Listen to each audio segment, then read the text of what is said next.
What's going on, everybody? Welcome back to the podcast. I'm Caleb Degusi. Today I'm with my boy RJ Carver.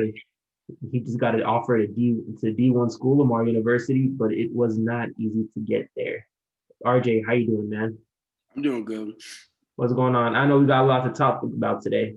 So, listen, you just got your offer, or a little while ago, you got an offer to play D1 football at Lamar University, but it was not a smooth ride. You mind sharing with us about some of your struggles getting here and getting from Seattle to Dallas and playing for McKinney? Yeah, so I started out playing football when I was 6. Grew up in Washington, Federal Way. Grew up there, met a lot of all my family's down there. Met a lot of friends. Um, just the process of everything. If I can just bring it all into like a couple words, is trials and hardships and just hard times. And coming from where I came from is not really easy. You know, we were homeless at times, and my mom was always there for my brother and I.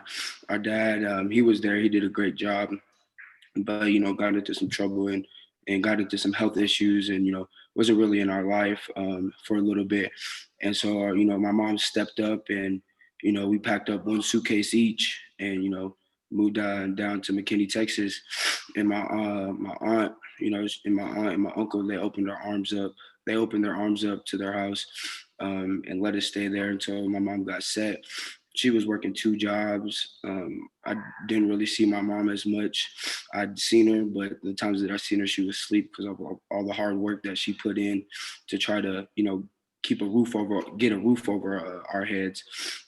And so, just everything coming down to that, I just feel like I have so much to prove, and I just have so much hard work to show my mom, because my mom showed me. She sacrificed her entire life for you and her brother. That's Yeah, amazing, man. yeah, So, the transition from Seattle to Houston to McKinney, McKinney. those you're moving across the country there. For someone with just moving for a job or just for a simple reason, that's hard enough. But you came in with all your struggles as well that you faced in Seattle. Was there was football your coping mechanism when you were on the field? Did it feel like nothing even mattered anymore, that you were there having fun, living out your dream? Yeah, I was football. Football gets me through so much. When everything that I just been through, when I step on that football field, everything just releases in me. When I moved down here, I got on the football team. That was literally my coping mechanism. With everything just going on. Just I'm in 8th grade, a kid that moved down here, doesn't know anybody. And just there's just so many emotions just going on in my head. And when I got on the football field, I just didn't feel anything. I felt at home. So football was a great part of of me. Well, football was a great part of helping me cope and get through hard times and stuff like that. It's always nice to have something that you're really passionate about because it's the one thing that when you're doing it, every problem doesn't matter anymore. It's Yeah, like you're every time you get on the field, it's like, hey, all your problems are away. What exactly. position do you play, by the way? I play running back, middle linebacker, and outside linebacker. Oh man, explains why you're working out so much, huh? Yeah. So when you moved down to McKinney, did you have trouble making friends at first? Did you click real well, or how did that happen?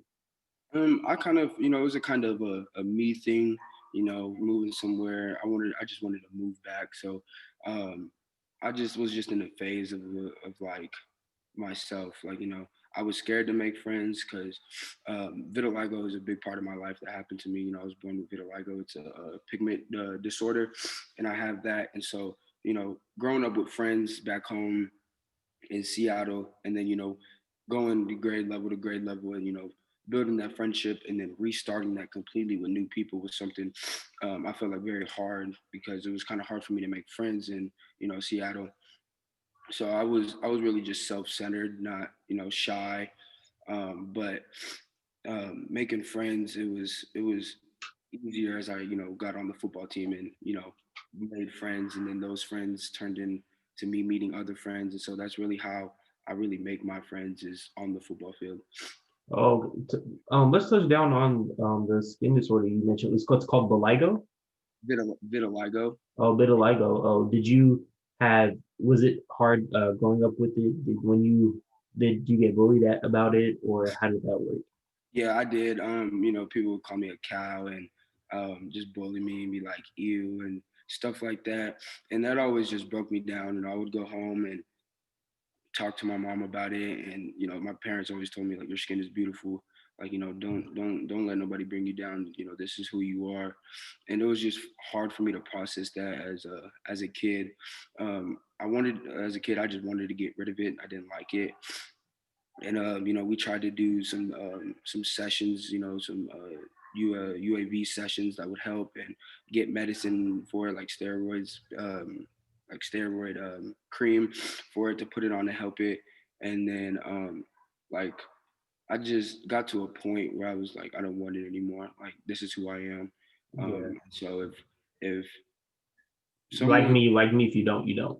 yeah, exactly. And so if you don't like me, you don't like me. And that's just kind of how, I built what is that? I built that Confidence. yeah, I built that confidence for myself and just letting Hmm. myself know every day, like, this is who I am. Exactly. And sometimes we need that breaking point there. Exactly. Hey, you tried everything you could until Hmm. you got to realize, hey, nothing's probably going to work. Nothing's probably going to take it away.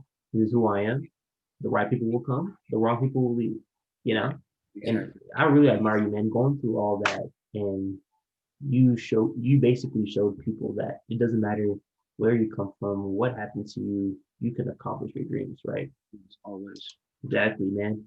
So in the midst of the struggle, in the midst of all the pain, in the midst of all the confusion, what was it that was there? Was it your family who was there for you that kept you going, or was it just football? Was it teachers? What was it? I would say it's all of those things. I've had great family in my way in my life, and I'm very thankful of. I've had great teachers, that helped me and pushed me to that point that made me believe that I can do it. Because there's been plenty of times and where I've been like, I can't do it. Like, I can't. I don't have this to do it. There's been times where I want to work out, but I'll be like, oh, I don't have this. I can't do that. They have that. This they have that. And at the point, I had enough family. I had enough people in my life to see what they do for me to do what they do, type of thing. It's like I see them working hard and I'll be like, okay, my mom is an example for my mom. My mom didn't have nothing. I seen her work hard every single day. That she is my role model in my life. She works hard no matter what.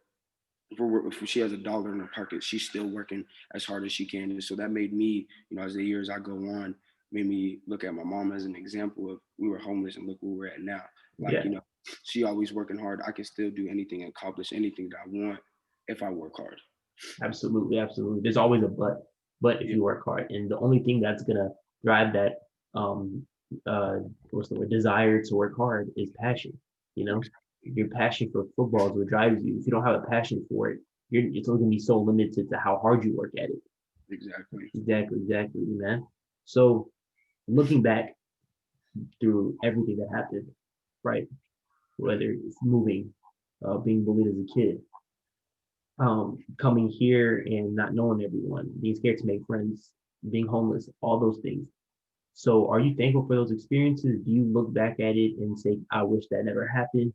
Do you feel like you needed that to make you stronger and to get to this place? How do you feel about that looking back? Man, I don't regret anything that I've been through, because what I went through makes me who the person I am now. And I feel like I'm a very confident, strong individual, that can tear down any obstacle that gets in my way and face adversity, because I've been through adversity so much in my life.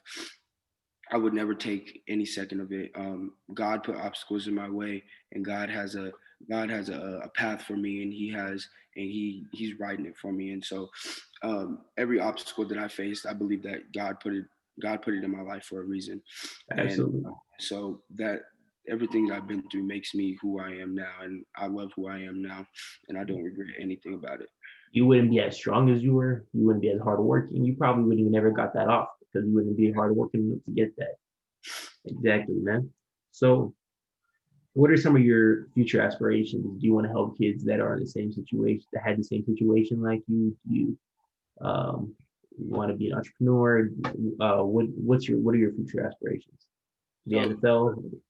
yeah, so I have there's kids that that come to my like little kids. Coach Shavers, he talks about how there's kids that are in the stands that want to be just like you, who want to put on that McKinney Lion helmet. How do you want to represent yourself, for this program, and how do you want kids to see you? And after games, there's little elementary kids, and be like RJ, and I'll be like, hey, and when I see them smile, it just hits me because like I never really had a opportunity to do something or look up to someone like that as it like in a type of way, Role model kind of thing? yeah, role model type of thing, besides my mom. But just I don't know what it is, but just being with kids, just doing things for kids that I wish I had Yeah. makes me happy. And so I would love to play like do things with kids and talk to them, and just give them inspiration, because I had inspiration. I feel like that inspiration and talks can go a long way, and can talk, get in people's heads, and make them push when things get hard and stuff like that. So yeah, I would most definitely want to get into stuff like that as I get older, and I want to be a architect, engineering of architecture. Ooh, I want to get into that. When I was a kid, and I used to play with Legos all the time, and my grandpa always tell me, you should get into architecture, and so that's always stuck with me. So that's something that I do want to get into as well. that's awesome, man. That's awesome. That's man. That's just awesome. And do you feel that people are victims of their circumstances, or do you think they have the power, regardless of what they went through, to overcome anything and to do what they're destined to do on this planet? They have all the power in the world to do whatever they want, and I feel there's nothing in this world that you can't do unless you don't want to do it. Exactly, You man. And have if you don't have the passion for it, like I said earlier, you're not gonna do it. You to do know? it. Exactly. Exactly. Exactly. Listen, man, I'm super proud of you, bro, for Thank everything that you did and everything that you're gonna do. And I really thank you for coming down over here and letting me have a chance to talk to you, man. you. Yes, sir. I appreciate you for bringing me out. Mhm. Thank you guys for watching. Hope to see you guys next time. Y'all have a good one.